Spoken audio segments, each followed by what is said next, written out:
ডেৰগাঁৱতকৈ কেতিয়াবা ডাঙৰ দুৰ্ঘটনা সংঘটিত হ'ব চেপন তিনিআলিত।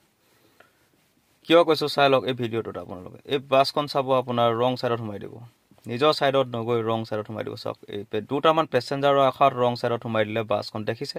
আৰু এই বাছখন চাওক নিজৰ ছাইডত গৈ আছে।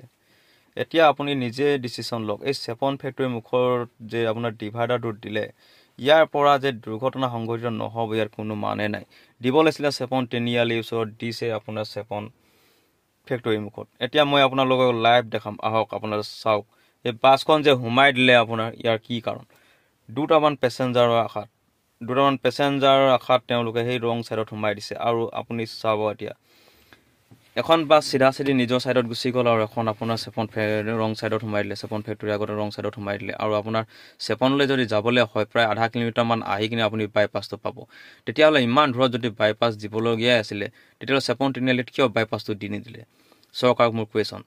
ৰাষ্ট্ৰীয় ঘাইপথ প্ৰাধিকৰণৰ মোৰ এটাই কুৱেশ্যন যে আপোনালোকে কিয় চেপন ফেক্টৰীৰ মুখত দিলে, চেপন তিনিআলিত নিদি? চাওক, এই বাছখন চাওক আপুনি, দুটামান পেছেঞ্জাৰৰ আশাত এইদৰে বাছখন আহি ইয়াত ৰখি আছে। চাওক, ইয়াত যে দুৰ্ঘটনা সংঘটিত নহ'ব কোনো মানে নাই। চাই লওক কিদৰে বাছখনে ইয়াত যাত্ৰী উঠাইছে। এই চাওক, ৰং ছাইডত ৰখাই বাছখনে পেছেঞ্জাৰৰ আশাত আহি ইয়াত ৰং ছাইডত ৰখি দিলে। চাওক, আৰু এইফালৰ পৰা চাওক ট্ৰাকখন আহিছে। ইয়াত যে দুৰ্ঘটনা সংঘটিত নহ'ব, ডেৰগাঁৱতকৈ ডাঙৰ দুৰ্ঘটনা সংঘটিত হ'ব। মই কৈছোঁ নহয় আপোনালোকে, যদি এই ভিডিঅ'টো যিমান পাৰে শ্বেয়াৰ কৰি দিয়ক।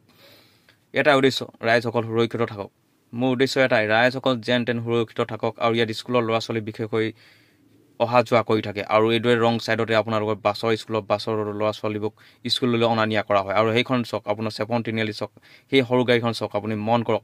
এই ৰাস্তাটোৱেদি ওলাই আহিছে চাওক, চেপনৰ পৰা চেপন তিনিআলি হৈ কিনে ইয়াত ডিভাইডাৰ দিব লাগিছিলে, কিন্তু দিছে আপোনাৰ ফেক্টৰীৰ আগত।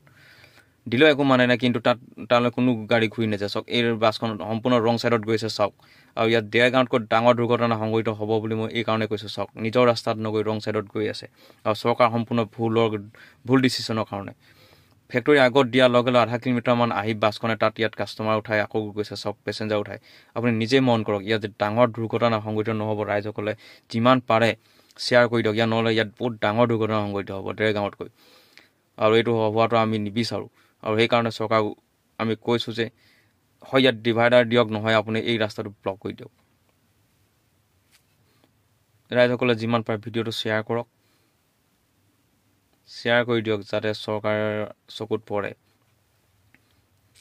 চাওক, বাছখন কি ধুনীয়াকৈ ৰং ছাইডত গৈ আছে। এটা ড্ৰাইভাৰ ভুলৰ কাৰণে এওঁলোকৰ গোটেই বাছখনত যাত্ৰীসকল মৃত্যুমুখত পৰিব পাৰে।